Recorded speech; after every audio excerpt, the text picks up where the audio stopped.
Praise the lord. ప్రభువు నామములో మీ అందరికీ శుభములు తెలియజేస్తూ ఉన్నాను. దైవలేఖనాల నుంచి యోహాను సువార్త 14వ అధ్యాయము 1వ వచనం. మీ హృదయమును కలవరపడనీయకుడి, let not your hearts be troubled. మీ హృదయమును కలవరపడనీయకుడి. ఇది చాలా అభయంతో కూడిన మాట యేసయ్య అంటున్నాడు. దీనికి సందర్భం ఏంటంటే, ప్రభువు చెప్పే మాటలు శిష్యులకు అర్థం కావడం లేదు. ముందు చూస్తే సందర్భం ఏంటంటే, ప్రభువు నేను ఎక్కడికి వెళ్ళినో అక్కడికి మీరు రాలేరని చెప్పగా, ఇప్పుడు పేతురు అంటాడు ఎక్కడికి ప్రభువా అంటాడు. అనగానే నేను వస్తాను, నీ కొరకు ప్రాణం పెడతాను, ఇవన్నీ పేతురు అంటూ ఉంటాడు. నేను నీ కొరకు ప్రాణం పెడతాను ప్రభువా అంటాడు పేతురు. కానీ అప్పుడు ప్రభు అంటాడు పేతురుతో, నువ్వు కోడి కూయక మునిపే ముమ్మారు నువ్వు నన్ను ఎరుగునని అంటావు అంటాడు. ఆ మాటలకి పేతురు ఇంకా 10 మంది శిష్యులు ఉంటారు, మొత్తం 11 మంది ఉంటారు అక్కడ. వాళ్ళు చాలా కలవరపడ్డారు. అందుకు ప్రభువు ఆ 11 మందితో అంటాడు అనమాట. అప్పుడు మీ హృదయములను కలవరపడనీయకండి. మీ అని మాట్లాడాడు అక్కడ. మీరు అన్నాడు. మీ హృదయములను దేవుని యందు విశ్వాసం ఉంచున్నారు, నా యందు కూడా విశ్వాసం ఉంచండి. అంటే దేవుని ప్రజలకే చెప్తున్నాడు, దేవుని యందు విశ్వాసం ఉంచుతున్నారు, మీరు నా యందు కూడా విశ్వాసం ఉంచండి. మీ హృదయమును కలవరపడనీయకండి. ఇది అభయంతో కూడిన మాట. ఇక్కడ పేతురు, తోమా, ఫిలిప్పు అంటే ఇస్కరియోతు కాని యోధ, అంటే మంచి యోధ అందాం, మంచి యోధ అని బైబిల్లో ఉంది. వీరు వేసే ప్రశ్నలు కూడా అన్ని భూలోక సంబంధమైనవి. కానీ యేసయ్య చెప్పే ఆన్సర్స్ అన్నీ ఇహలోక పరలోక సంబంధమైనవి. కానీ వాళ్ళకి అర్థం అవడం లేదు. పేతురు అంటాడు ప్రభువా నువ్వు ఎక్కడికి వెళ్ళుచున్నావు అంటాడు. తోమా అంటాడు ప్రభువా నువ్వు ఎక్కడికి వెళ్ళుచున్నావు మాకు తెలియదు. ఫిలిప్ అంటాడు ప్రభువా మాకు తండ్రిని కనపరచమంటాడు. యేసయ్య అంటాడు నువ్వు నన్ను చూస్తే తండ్రిని చూసినట్టే అంటాడు. మంచి యోధ అంటాడు ప్రభువా ఈ లోకమున కాక మాకు మాత్రమే నిన్ను నీవు ప్రత్యక్షపరచుకోవటానికి సంభవించినది అని. ఈ విధంగా శిష్యులు ఆయన్ని ప్రశ్నలతో ముంచేస్తూ ఉంటారు. ఆయన చెప్పే మాటలు ఆత్మీయ అర్థం చేసుకోరు. సో అందుకే హృదయం చాలా ఘోరమైంది. ఆయన మనకు అభయంతో కూడిన మాట ఇస్తున్నాడు. అందుకే మీ హృదయములను కలవరపడనీయకండి. హృదయం చాలా ఘోరమైంది. దేవుని నమ్ముతున్న వాళ్ళకి దేవుడు చెప్తున్నాడు. అందుకే దేవుని నమ్ముతున్న వాళ్ళకి దేవుని యందు విశ్వాసం ఉంచుతున్నాను, నా యందు విశ్వాసం ఉంచండి. నేను మీకు స్థలం సిద్ధపరచ వెళ్తున్నాను, నేనే మార్గం, నేనే సత్యం, నేనే జీవం అని చెప్తున్నాడు. I'm the way, I'm the truth. ఈ విధంగా నేనే మార్గం, నా ద్వారా తప్ప ఎవడు తండ్రి వద్దకు రాలేడు, మీరు నన్ను ఎరిగి ఉంటే తండ్రిని ఎరిగినట్లే. ఇవన్నీ వాళ్ళ ప్రశ్నలకు సమాధానం చెప్తున్నాడు. నన్ను చూచిన వాడు తండ్రిని చూచినట్లే, తండ్రి యందు నేనును, నా యందు తండ్రిని ఉన్నానని నమ్మండి. ఆయన చేసే క్రియల నిమిత్తమైన నమ్మండి. క్రియల నిమిత్తమైన నమ్మండి. నేను చేసే క్రియలు నా యందు విశ్వాసం ఉంచినట్లు చేస్తున్నాయి అని యేసయ్య చెప్తున్నాడు. నా యందు విశ్వాసం ఉంచేవాళ్ళు నాకంటే గొప్ప కార్యాలు చేస్తాడు అని యేసయ్య చెప్తా ఉన్నాడు. సో నా నామను మీరు నన్ను ఏమడిగినా నేను చేస్తాను అని యేసయ్య శిష్యులకు చెప్తా ఉన్నాడు. అందుకు శిష్యులు కలవరపడడానికి కారణాలు కూడా ఉన్నాయి. శిష్యులు కలవరపడడానికి ఎందుకంటే వారిలో ఒకడు ఆయన్ని అప్పగిస్తానంటాడు. శిష్యులు ఎందుకు కలవరపడతారు? ఆయన మాటలు కలవరపడుతూ ఉంటారు అనమాట. యేసయ్య మాటలకి నేను మీతో కూడా కొంతకాలమే ఉంటానంటాడు. అందుకు కలవరపడతారు వాళ్ళు. నేను మీతో కొంతకాలమే ఉంటాను, ఆ తర్వాత పరిశుద్ధాత్మ మీతో ఉంటుంది. పేతురు ముమ్మారు నువ్వు వంగుతావు అంటాడు. అది దానికి కూడా కలవరపడతాడు. అన్నిటికంటే ప్రభు వెళ్ళుచున్న మాట వారిలో ఎక్కడ లేని భయం పుట్టిస్తూ ఉంటుంది, భయపడుతూ ఉంటారు అన్నమాట. ప్రభువు లేకపోతే మనకి ఎప్పుడైనా అలాగే ఉంటుంది. మనతోటి క్లోజ్ ఎక్వెంట్ అయ్యి మనం సహవాసంలో ఉన్నప్పుడు మనం దైవజనులు మరి ఎవరైనా సరే మనం తట్టుకోలేమన్నమాట. వాళ్ళ ఈ లోకంలో లేకపోతే వాళ్ళు వెళ్ళిపోతామంటున్నా కానీ యేసయ్య ముందే చెప్తున్నాడు అనమాట, నేను ఉండను, కొంతకాలమే ఉంటాను నేను అని భయం పుట్టిస్తూ ఉంటుంది. అందుకే నా యందు విశ్వాసం ఉంచండి అని యేసయ్య అంటున్నాడు. నా యందు విశ్వాసం ఉంచండి. ఇది ఒక క్రీస్తు యొక్క దైవత్వం అనమాట. యేసు క్రీస్తు యొక్క దైవత్వాన్ని చూపిస్తుంది, దేవునితో సమానత్వాన్ని చూపిస్తుంది. నా యందు విశ్వాసం ఉంచండి అని యేసయ్య చెప్తాడు. నేనే మార్గం, సత్యం, జీవం అన్నాడు. అందుకే యేసయ్య విశ్వాసం గురించి, ప్రేమ గురించి, పరిశుద్ధాత్మ గురించి చెప్తా ఉన్నాడు మాటలు. విశ్వాసం గురించి, ప్రేమ గురించి చెప్తా ఉన్నాడు. నన్ను ప్రేమింపనివాడు నా మాటలు గైకొనడు, నన్ను ప్రేమింపనివాడు నా మాటలు గైకొనడు. కనుక మీ హృదయాన్ని కలవరపడనీయకండి. ఇక్కడ క్రియల గురించి మాట్లాడుతున్నాడు. క్రియలు మనం ఎలా ఉంటామంటే మనకు మంచి వాక్యం ఉంటుంది, చర్చ్కి వెళ్తూ ఉంటాం, మనం మంచిగా ఉంటాము, వెళ్తాము, దైవవాక్యం వింటాము, ప్రార్థన చేస్తాము, ఉపవాసాలు ఉంటాం, అన్నీ చేస్తాం. కానీ క్రియారూపంలో ఉండదు. మన విశ్వాసం క్రియారూపంలో ఉండదు. మళ్ళీ బయటికి రాగానే మళ్ళీ ఒరిజినల్ మామూలుగానే ఉంటాం, ఏదో నమ్మకాస్త క్రైస్తవులుగా ఉంటాం. క్రియారూపంలో ఉండవు మన పనులు. క్రియల ద్వారా యేసయ్య క్రియారూపంలో ఎందుకు చూపించాడు? స్వస్థపరిచాడు, ఓదార్చాడు, ఆదరించాడు, ఎన్నో అద్భుత కార్యాలు చేశాడు, ప్రేమించాడు. విశ్వాసము, ప్రేమ, ఇవన్నీ క్రియలు, ఇవన్నీ కూడా ఇంటర్లింక్డ్. విశ్వాసము, క్రియ. అందుకే మీ హృదయం కలవరపడనీయకండి అన్నాడు. యాకోబు పత్రిక 5వ అధ్యాయం 8వ వచనంలో ఇలా ఉంది: ప్రభువు రాక సమీపించుచున్నది కనుక మీరును ఓపిక కలిగి ఉండుడి, మీ హృదయములను స్థిరపరచుకోనండి. మన హృదయాల్ని స్థిరంగా ఉండేయాలంట. మన హృదయాన్ని స్థిరంగా ఉండేవాళ్ళు. మనం స్థిరత్వం లేనప్పుడు కలవరం వస్తుంది. అందుకే అబ్రహాంతో దేవుడు మాట్లాడుతూ ఉన్నాడు. అబ్రహాం విశ్వాసులకు తండ్రి అంటాం కదా మనం. ఒక్కగానొక్క కుమారుని ఇమ్మన్నాడు, దహన బలి ఇమ్మన్నాడు, ఒక్కగానొక్క కుమారుణ్ణి. మనమైతే ఏమంటామండి? ఒక్కగానొక్క కుమారుడిని దేవుడు ఇవ్వేం దేవుడు అయ్యా, ఏంటి నువ్వు ఇలా అడుగుతున్నావు? పుట్టక పుట్టాడు నా కొడుకు ఉన్నాడు, నా వంశాన్ని నువ్వు తీసేసుకుంటావా అని ఎన్నో మాటలు అంటాం. మనం పక్కకి వెళ్ళిపోవడానికి ట్రై చేస్తాం. అందుకే మన క్రియారూపంలో ఉంటుంది. కానీ అబ్రహాం క్రియారూపంలో చూపిస్తున్నాడు, విశ్వాసాన్ని క్రియారూపంలో చూపిస్తున్నాడు. అబ్రహాం దేవుడికి విధేయుడయ్యాడు, ఎవరికి చెప్పలేదు, వెళ్ళిపోతున్నాడు. ఒక 2 పనులను తీసుకున్నాడు, ఇస్సాకును కొడుకుని తీసుకున్నాడు.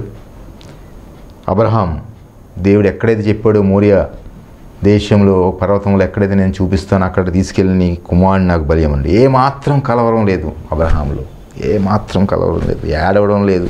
స్థిరత్వంగా ఉన్నాడు, స్థిరమైన మనసుతో ఉన్నాడు, స్థిరమైన హృదయంతో బయలుదేరాడు, కలవరం లేకుండా ఉన్నాడు. దేవుడు అడిగాడు, ఇచ్చేయాలి, అంతే. దేవుడు అడిగాడు, ఇచ్చేయాలి. అందుకు ఆ పని వాళ్ళతో అంటాడు, Genesis 22nd chapter 5th verse, నేనును ఈ చిన్నవాడును అక్కడికి వెళ్ళి దేవునికి మురొక్కి మరలా మీ యొద్దకు వచ్చేదమని చెప్తున్నాడు. పనివాడితో అంటున్నాడు. అంటే ఎంత విశ్వాసం అండి! మరలా మీ వద్దకు వస్తామంటున్నాడు.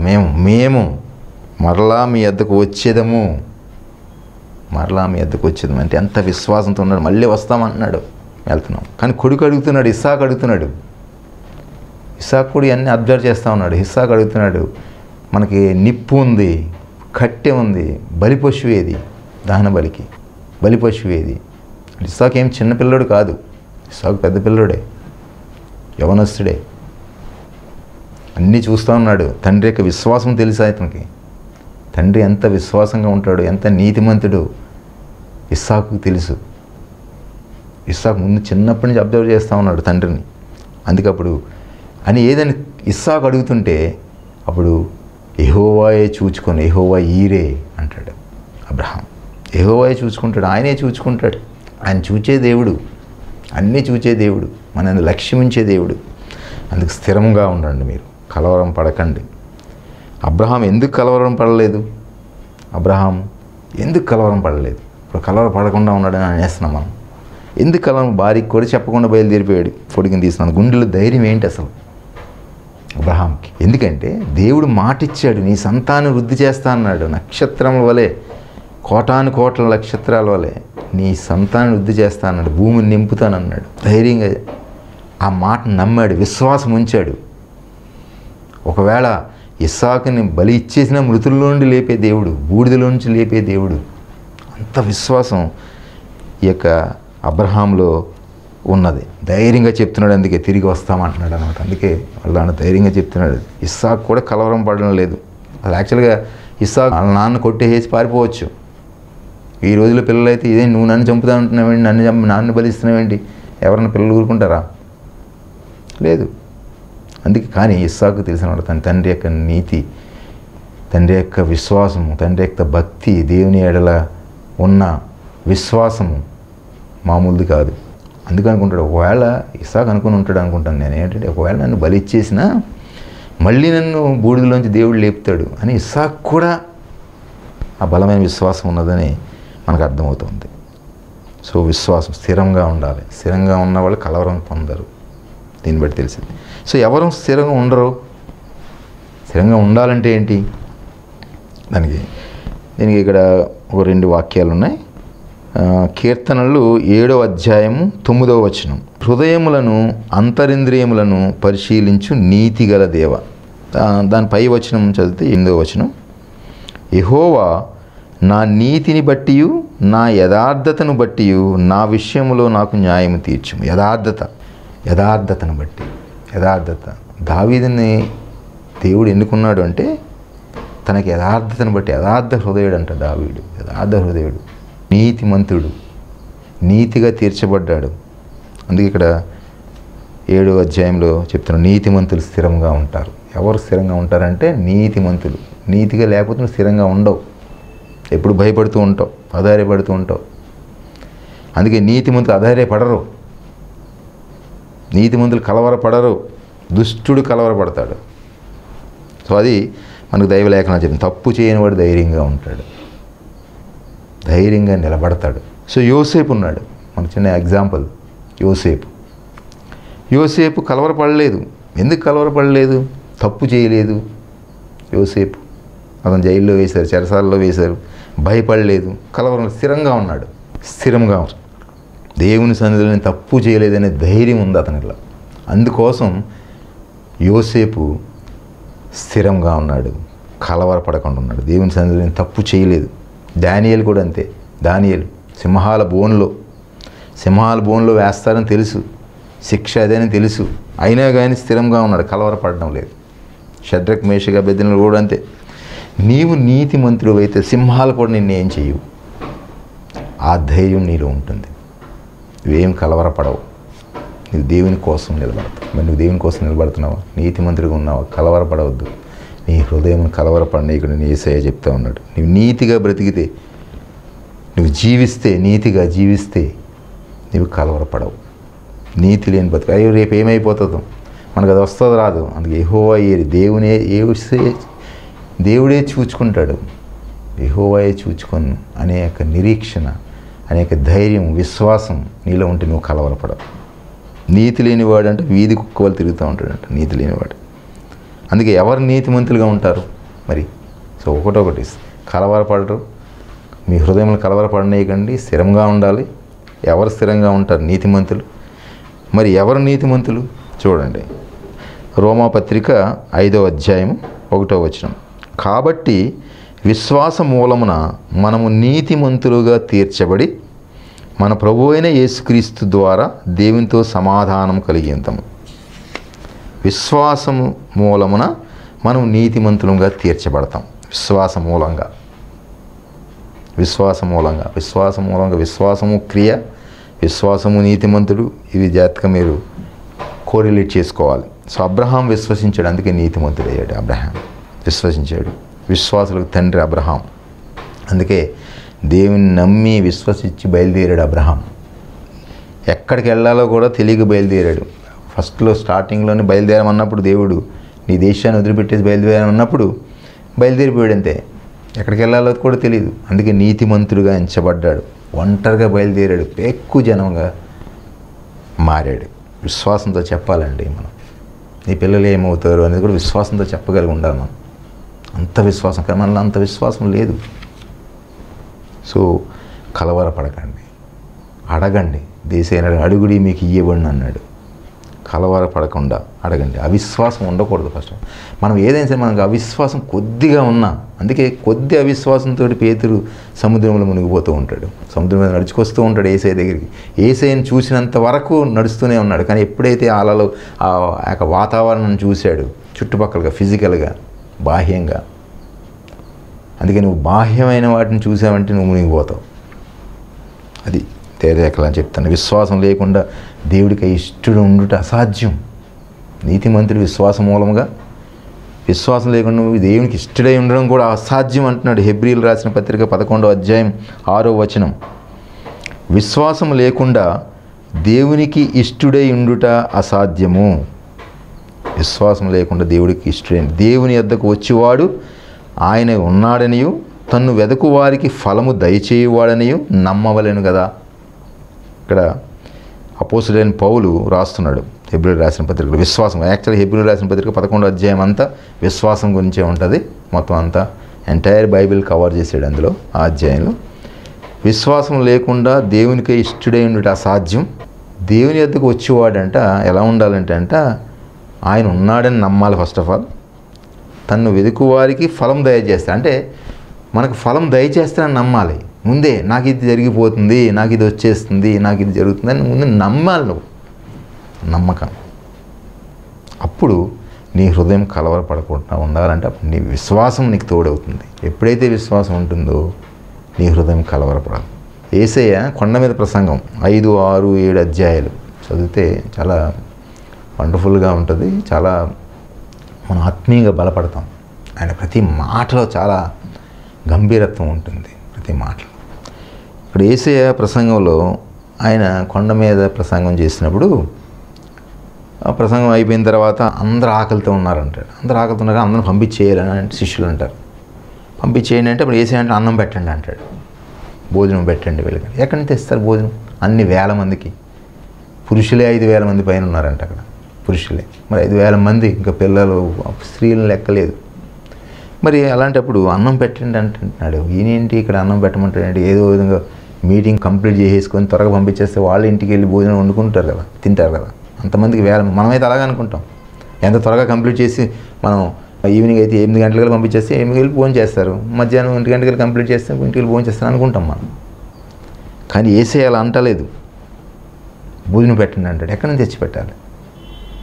సో ఇన్ని వేల మందికి ఇంతమందికి ఎంత పెట్టండి శిష్యులు అంటే ఒక చిన్న పిల్లవాడి విశ్వాసం చూడండి. 5 రొట్టెలు ఆడి కోసం తెచ్చుకున్నాడు అనమాట. ఆ పిల్లవాడి కోసం తెచ్చుకున్నాడు. 5 రొట్టెలు 2 చేపలు ఉన్నాయని విశ్వాసంతో వచ్చి అంటాడు అనమాట. పిల్లవాడికి తెలియదు అది 5 రొట్టెలు 2 చేపలు నా దగ్గర ఉన్నాయి, ఇదిగో అంటాడు. ఎందుకంటే పిల్లలు కూడా అదే అంటారు. ఎప్పుడైనా ఏమైనా తింటాక ఉన్నాయంటే ఇదిగో ఉందంటారు. కానీ మనమైతే పెద్దవాళ్ళు అంటే మనం రేపటి కోసం దాచుకోవడం కోసం అది ఉన్నదా లేదు కూడా చెప్పం అనమాట మనం. అందుకే నీ ఇంట్లో ఏదైనా ఉండగా, నీ చేతిలో ఉండగా వచ్చిన వాళ్ళని పంపించకూడదంట. వచ్చిన వాళ్ళని సపోజ్ ఎవరన్నా నిన్ను డబ్బులు అడగడానికి వచ్చారనుకో, ఏదైనా సహాయం అడగడానికి వచ్చారనుకో, ఆ సహాయం చేయగలిగిన స్థితిలో ఉన్నా కూడా నువ్వు లేదు అన్నావంటే అనకూడదంట. అది దైవలేఖనాలు చెప్తున్నాయి. సో ఆ పిల్లవాడి విశ్వాసం అప్పుడు యేసయ్య తీసుకురా అంటాడు. కొంతమంది శాస్త్రులు చెల్లించాడు. సో ఫెయిత్ వల్ల, నమ్మకం వలన, విశ్వాసం వలన 5,000 మంది 12 గంపలు నింపారంటే ఇంకా మిగిలిపోయినాయి రొట్టెలు. 12 గంపలు. అది మరి 12 గంపలు ఎక్కడి నుంచి వచ్చాయో మరి అక్కడికి 12 గంపలు. వాళ్ళేం ప్రిపరేషన్లో రాలే కదా. అంటే మనం ఎలా అర్థం చేసుకోవాలంటే యేసయ్య కొండ మీద ప్రసంగం చేస్తున్నాడు. కొండ మీద ప్రసంగం చేస్తుంటే యేసయ్య మనకి ఏమి ఇస్తాడో అని గంపలు, ఖాళీ గంపలతో వచ్చి ఉంటారు అన్నమాట కొంతమంది. ఖాళీ గంపలు వాళ్ళ శిష్యులే వచ్చారేమో తెలియదు మనకి. సో ఆ విధంగా పిల్లవాడి యొక్క విశ్వాసం వలన యేసయ్య చెప్తున్నాడు అనమాట. తీసుకురా ఆహారం పంచిపెట్టాడు. ఆహారం విశ్వాసం ద్వారా మీరు నీతిమంతులుగా తీర్చబడతారు. అదేవిధంగా దేవుని సేవకుడు చెప్పిన మాట విన్న ఆ సహోదరి, ఆ స్త్రీ ఏం చేసి, కొంచెం పిండే ఉంది ఇంట్లో, కొంచెం నూనె ఉంది, కానీ మొత్తం సమృద్ధి అయింది. దైవ సేవకుడు చెప్పింది విన్నది. అందుకే మన దైవ సేవకుల్ని మనం ఎప్పుడు కూడా నిర్లక్ష్యం చేయకూడదండి. దైవ సేవకులు అయ్యారంటే వాళ్ళు ఎంత ప్రార్థనా శక్తితోటి, ఎంత దేవుని ఎంత విశ్వాసం ఉంచి, నమ్మకం ఉంచి ఆ విధంగా వచ్చి మన, అందుకే మనం బైబిల్లో చూస్తూ ఉంటాం అన్నమాట. ప్రవక్తల కాలం వెళ్ళిపోయింది దైవజనులు. సో ప్రవక్త, దైవజనుడు, దైవ సేవకుడు అనుకోండి. వీళ్ళిద్దరి తేడా. ప్రవక్త డైరెక్ట్గా దేవుని యొక్క వాక్ను పట్టుకొని వచ్చి మనకు చెప్తాడు. ఈజ్ ఎ కనెక్షన్ ఫ్రమ్ గాడ్కి మధ్యలో ఉంటాడు అనమాట. దేవునికి మనుషులకి మధ్యలో ఉంటాడు ప్రవక్త దేవుని యొక్క వాక్ అందుకొని మనకు చెప్తాడు. దైవజనుడు మన కోసం ప్రార్థన చేస్తున్నాడు, మన కోసం దేవుణ్ణి అడుగుతున్నాడు.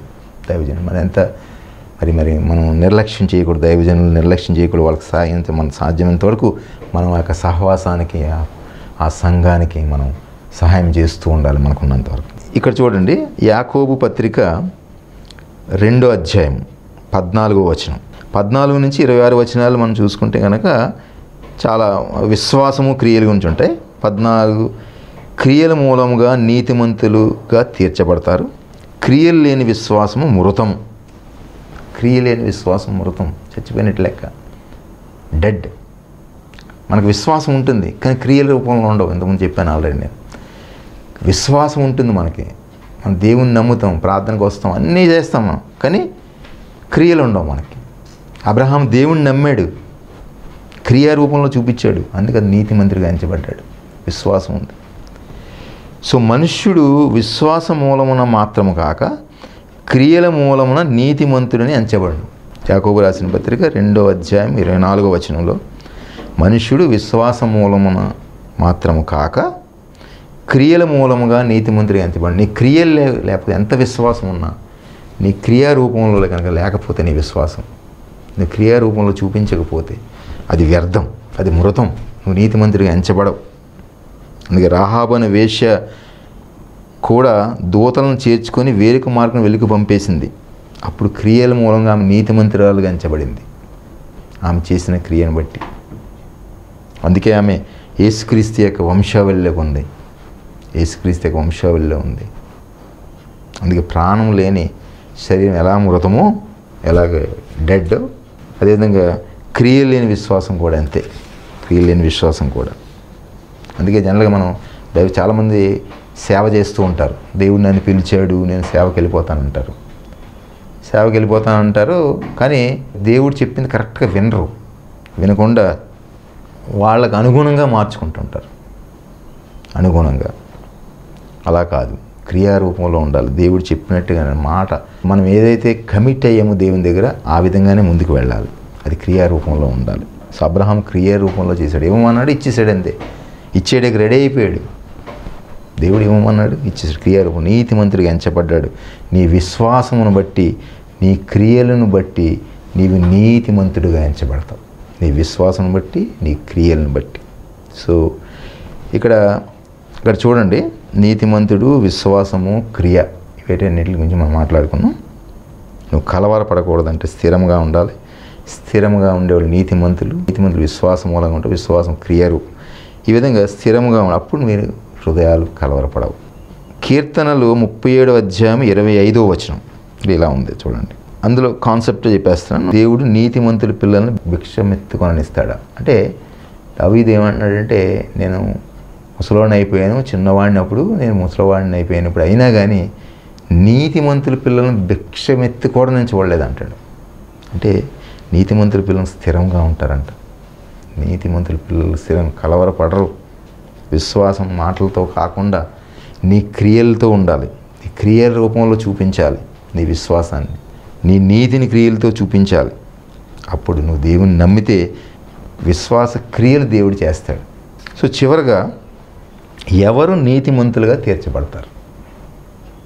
ఎవరు నీతిమంతులుగా తీర్చబడతారు? ఇక్కడ యేసయ్య ఇచ్చిన ఒక ఉపమానం ఉంది. ఒకటి లూకాసు వార్త 18వ అధ్యాయము 9 నుంచి 14 వరకు చదివండి.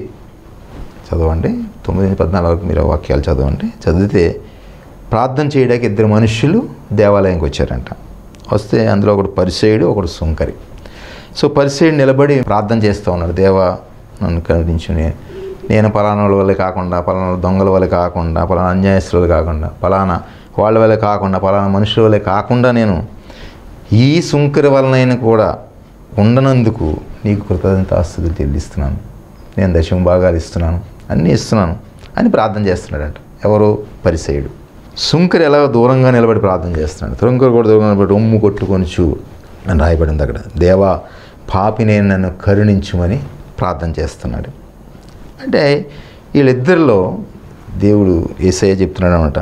యేసయ్య ఏంటంటే ఏం చెప్తున్నాడంటే, అతని కంటే ఇతరుడు నీతి, అంటే పరిసయ్యుడి కంటే సుంకరి నీతిమంతుడుగా ఉన్నాడని యేసయ్య, తీర్చబడ్డాడని యేసయ్య చెప్తున్నాడు. ఎవరు నీతిమంతులుగా ఉన్నాడు అంటే, నువ్వు తాను తగ్గించుకునేవాడు హెచ్చించుకునేవాడు తగ్గించబడిన అని రాయబడి ఉంది. కాబట్టి నీ హృదయాన్ని కుమ్మరించి నువ్వు పశ్చాత్తాపడి, నీ పూర్ణ హృదయంతో నువ్వు దేవుని సన్నిధిలో పశ్చాత్తాపడితే అప్పుడు నువ్వు నీతిమంతుడిగా తీర్చబడతావు. సో దేవుని సన్నిధిలో పశ్చాత్తాపడాలి. దేవుని సన్నిధిలో పశ్చాత్తాపడితే నీ జీవితంలో కలవరం తీసేసే దేవుడు ఈయన. నీ జీవితంలో కలవరం తీసేసే దేవుడు నిన్ను ఆశీర్వదిస్తాడు, నిన్ను సిద్ధపరుస్తాడు నిత్య జీవంలోకి నడిపించడానికి. అబ్రహాం కలవరపడలేదు, యోసేపు కలవరపడలేదు, డానియేల్ కలవరపడలేదు, షద్రక్ మేషక్ అబేద్నెగోలు కలవరపడలేదు. దేవుడు మరి నీ హృదయం కలవరపడకుండా ఉండాలంటే స్థిరమైన మనస్సుతో ఉండాలి, నీతిమంతుడిగా ఉండాలి, విశ్వాసం ఉండాలి. విశ్వాసం ద్వారా నీతిమంతులుగా తీర్చబడతారు. విశ్వాసం మూలంగా నీ క్రియలు ఉండాలి. విశ్వాసము క్రియ రూపంగా ఉండాలి. సో ఇవన్నీ దేవుడు మనలో ఉంటే కనుక అప్పుడు అంటున్నాడు యేసయ్య అంటున్నాడు, మీ హృదయాన్ని కలవరపడనీయకండి. దేవుడు మిమ్మల్ని ఆశీర్వదించును గాక.